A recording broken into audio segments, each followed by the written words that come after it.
Welcome to the first Westeros Lore video cast of a new year. I know we've been a bit late in doing others. Yes, we had some we were supposed to do, but now we had an excellent excuse since we have the new chapter that was released as a little teaser and Christmas present from George a few days ago. A chapter from The Winds of Winter. Yeah, that's the sixth book in the series. It's highly anticipated, and so highly anticipated that a lot of mainstream media have actually covered the fact that George released this chapter. Yes, even Reuters, at least in their online, and there was a Hollywood Reporter and TV Guide.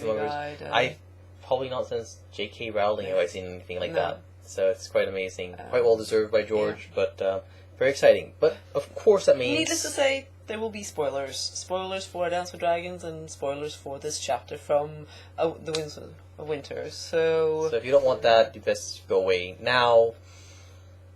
You're probably still here, and so let's just talk about this chapter. Yes. It was a great present, great surprise. Yes, it's a Theon chapter. Right. We're catching up with Theon after we last saw him having escaped Winterfell and ended up with Stannis' men and being reintroduced to his sister Asha. Right. This was all affected in part by his running smack dab into Moore's Crowfoot and his people. And it seems that he was going to join Stannis while Horsebane, his brother, was joining Roose. They're basically playing both sides. And Moore's apparently passes them off to Tycho Nahara's, the Iron Banker, who apparently has here to collect the Iron Bank's due, and who's going to be cooperating with Stannis and funding Stannis' attempt to take the throne, with the promise that Stannis will pay that debt and all the other debts. Robert's debt, Joffrey's debt. Tommen's debt as well, yes, I guess. Since they're having no luck getting any money from Cersei, and they're not going to have any luck getting any money from the High Septon or anyone else in King's Landing. Yeah. So that's a really interesting. I mean, we kind of knew that this is what Tycho intended. I mean, he already was funding the Night's Watch. Yeah. And now he's funding Stannis, and it's very dramatic, signing in his own blood and everything, because he just wants to get it done with and get going. And quite a lot of money. 20,000 men is what he tells Justin Massey they're going to collect. It's going to have a real impact on it's a song of ice and fire. Things that you think have its right. Sometimes it's true, but clear is that Iron Bank is taking a great interest in Westeros because they're also taking an interest in the Iron Isles. He has paid for Asha to ransom some of her men from Lady Glover. Right.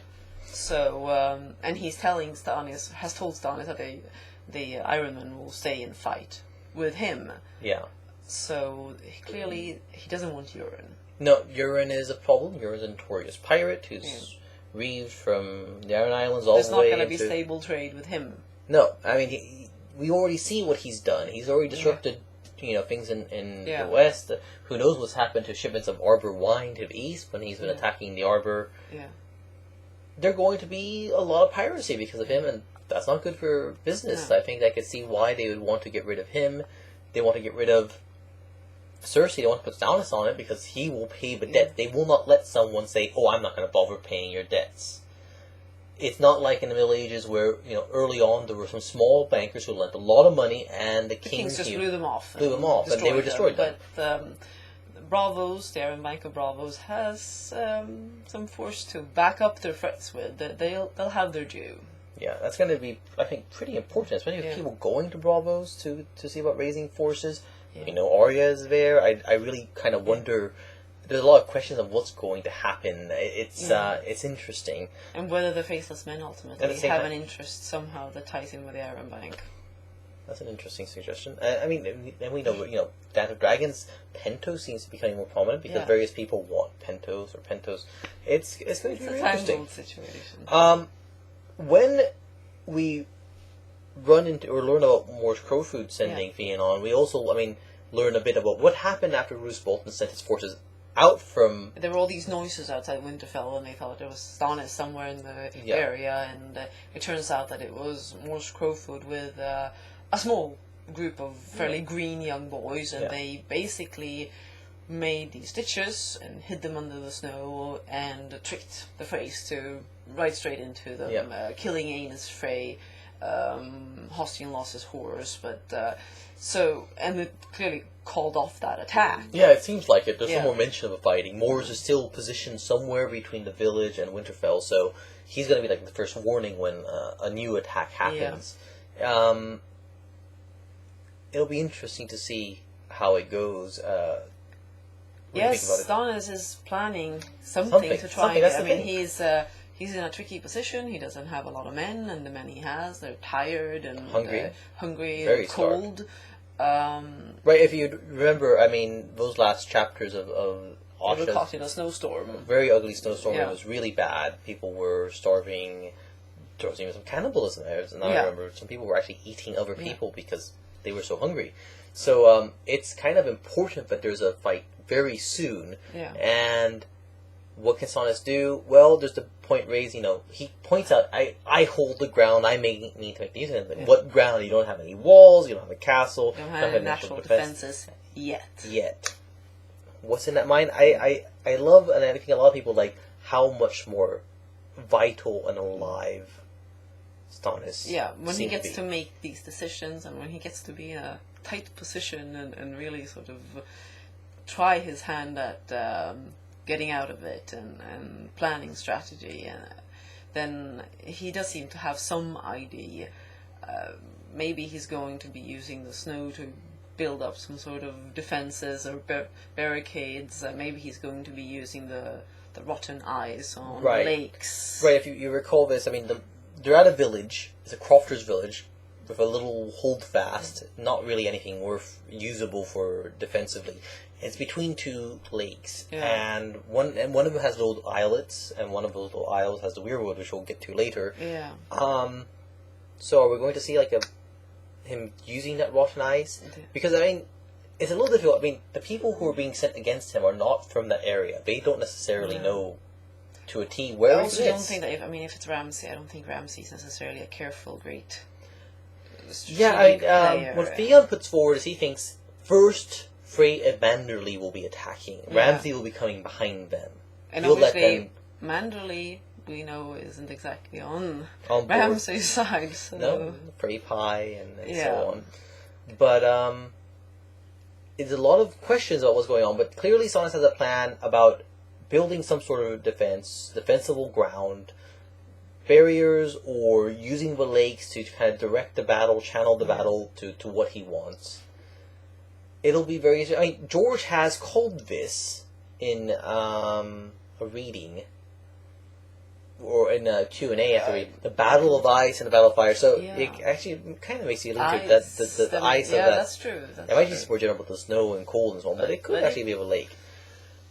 Of course, one other factor is, as I was saying, they don't really know this area, but of course they have a map from Maester Tybalt, the Dreadfort Maester, who was sent with Arnold Karstark, who was a Turncloak, who was going to be, who reported to Ramsay and Roose. Yeah, and Stannis is pretty quick to get rid of the Karstarks once he... Yeah, a lot of people were quite pleased with Yeah. how very decisive he is, but he is quite decisive. Once he decides to act, he... Yes, and if all the Lords of the Seven Kingdoms had one neck, you'd be happy to shorten all of Yeah, them so in one go. quote that Linda recognizes here. Yes, oh, I missed it on the first go, and then the second time, that one's familiar, and it turns out that it's something that Suetonius has Caligula say, that he wished that all the, I guess, what if it was senators or nobles of Rome had one neck, so that he could deal with them more expediently. And I don't think this means... I don't think Stannis is crazy, I think he's pragmatic. Yeah, I don't think...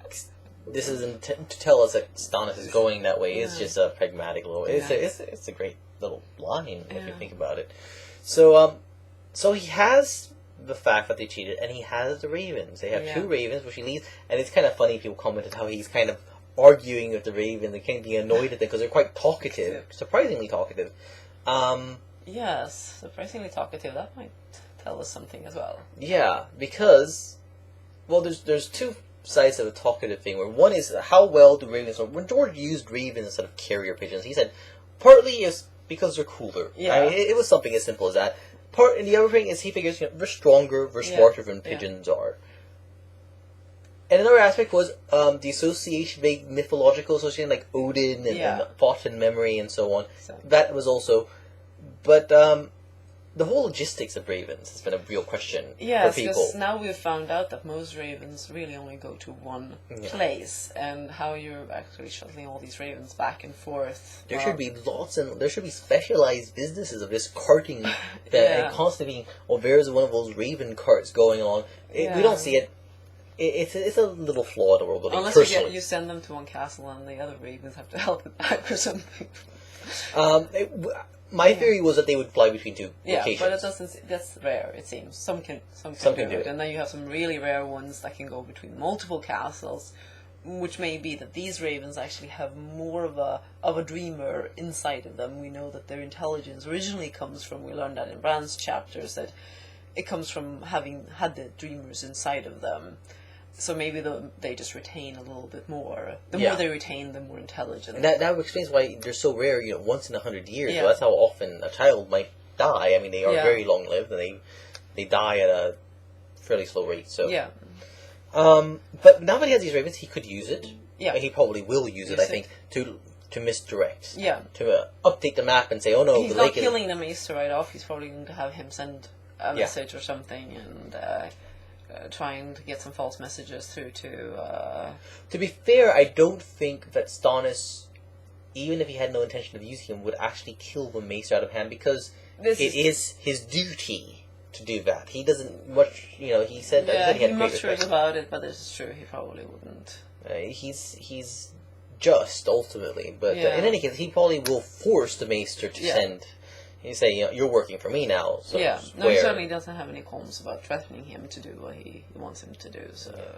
So he'll send possible misdirection. Will it probably play into the pink letter, as it's been called on the board? The letter that comes at the end of that very fateful Jon chapter, in which Ramsay Snow, or Ramsay Bolton, makes all these threats to Jon, and basically I kill your king. I have his sword. I want my reek. I want my bride.